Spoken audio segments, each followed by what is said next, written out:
বেহুলার বাসরঘর, গোকুল মেঘ মন্দির। বেহুলার বাসরঘর রাজশাহী রংপুর বিভাগের মধ্যে পড়ছে, প্রত্নতত্ত্ব অধিদপ্তর।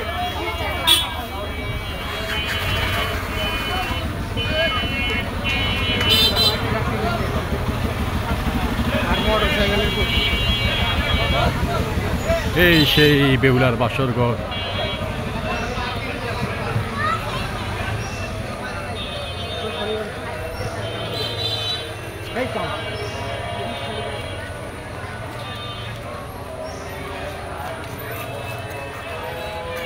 ধীরে ধীরে এগিয়ে যাচ্ছে।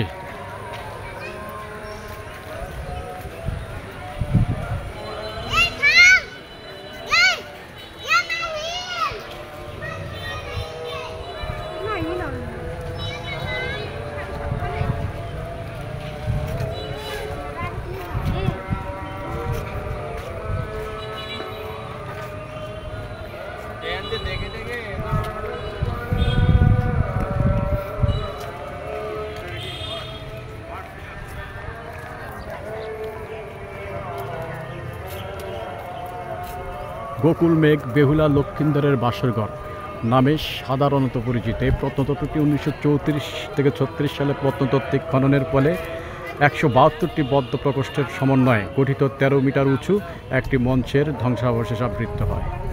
এই মঞ্চের সমতলে শীর্ষদেশ প্রথম নির্মাণ যুগের 6 থেকে 7 দশক একটি বৌদ্ধ উপাসনালয় নির্মিত হয়েছিল। তাহলে 172টি বদ্ধ যে প্রকোষ্ঠ এগুলো দেখা যাচ্ছে।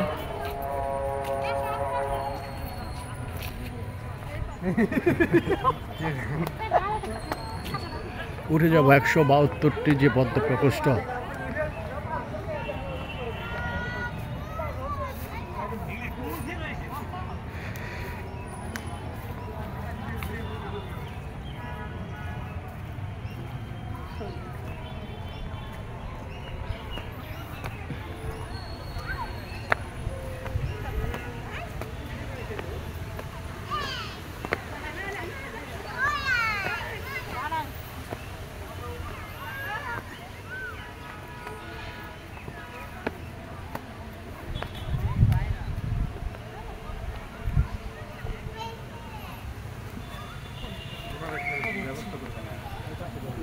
এগুলো তো চেঞ্জ করা যাবে না, এগুলা যেভাবে সেভাবে থাকতে হবে।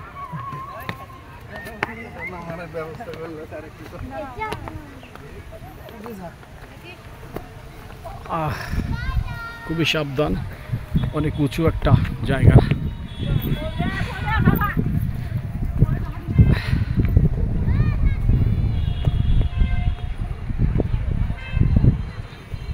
সবই আবৃত, ইতিহাসের সাক্ষী। ইতিহাস মানুষকে কত কিছু শেখায়। সে বদ্ধ প্রকোষ্ঠটি আমরা একটু দেখব, যেখানে মানুষজন বসে আছে। এখানেই মাঝখানে একটা ঘর,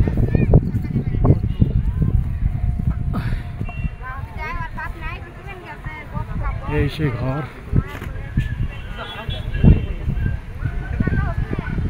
বেহুলার বাসরঘরের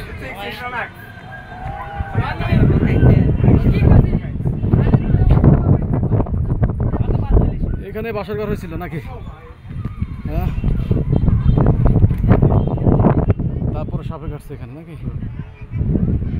উঁচু জায়গা, খুবই সুন্দর।